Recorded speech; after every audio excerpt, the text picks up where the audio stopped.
Joe Biden is not going anywhere, and Democrats will lose the White House if they keep talking about his age and replacing him at the top of the ticket.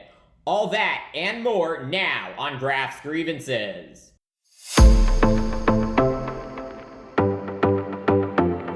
The mass hysteria needs to end now if Democrats have any hope of keeping control of the White House this fall. President Joe Biden is not leaving the race.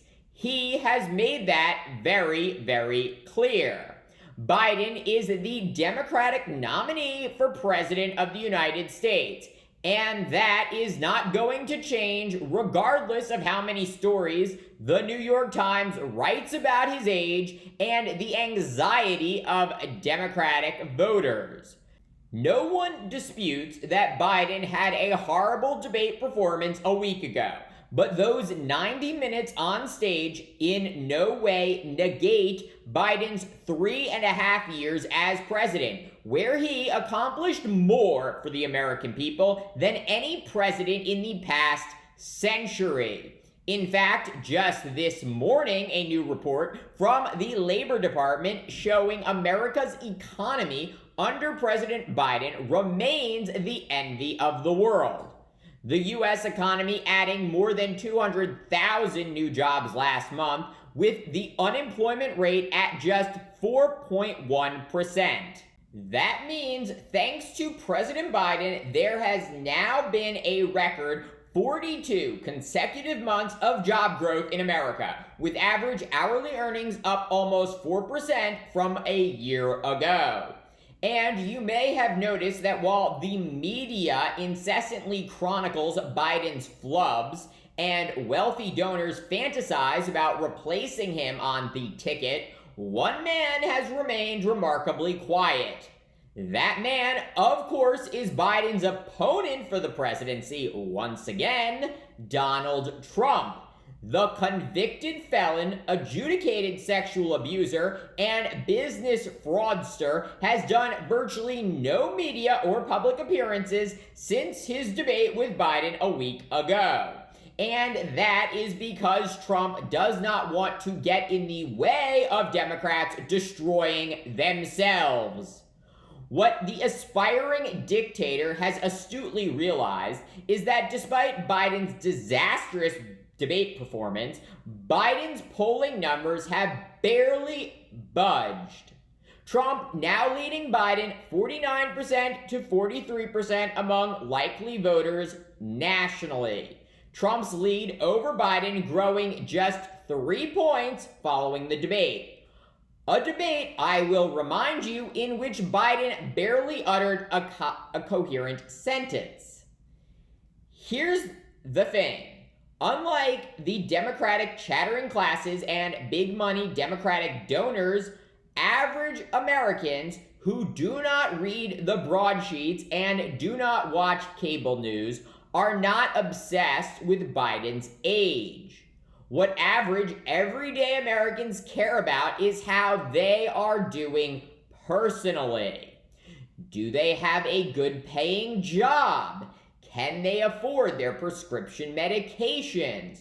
Will their son be shipped off to some nonsensical foreign war? What they do not care about is the president's age, verbal fumbles, and gaffes. And sure, if asked, they might say Biden is too old to be president, but that is not what they prioritize, which leads to another point about polling. While the New York Times shows Trump now leading Biden by 6 points nationally, that is not how America elects the President of the United States. The Electoral College means that only swing state polling matters in helping determine the outcome of the race. And even then, and I cannot stress this point enough, the polling industry is in crisis, with now years of widely inaccurate results. Remember the big red wave that was supposed to materialize after the 2020 midterm elections and solidify Republican dominance in the House and Senate? Yeah, that didn't happen despite Biden's supposedly historic disapproval numbers and polls indicating a Republican takeover of D.C. In fact, President Biden produced the Democrats' best midterm election results since 1998. And while I am not suggesting, like some, that there is a mass conspiracy in the polling industry against President Biden, they clearly have to reevaluate how they sample expected voters. Tonight, President Biden will sit for his first television interview since the debate with ABC News' George Stephanopoulos. The primetime interview will obviously be closely scrutinized by politicos and deep-pocket donors. But the media narrative that this primetime event is some kind of cognitive test is ridiculous. Biden is the first to admit that he is much slower and quieter than he used to be. But those are not characteristics that determine whether someone is a good president or even whether someone can defeat Donald Trump. Remember, Biden is the only person to ever defeat Trump, and he did so not because he was a good orator or sharp on his feet, but because of his vision for America and history with the American people. The sooner professional Democrats and wealthy Democratic donors realize this and stop complaining about Biden's age and hallucinating about replacing him on the ticket, the easier it will be to defeat Trump in November.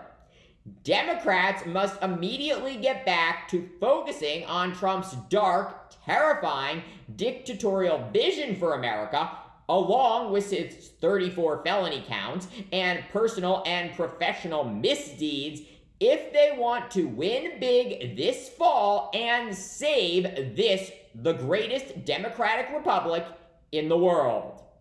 Thank you for watching Gaffes Grievances. Let me know what you think. Please like, subscribe, share, and join me in the next one.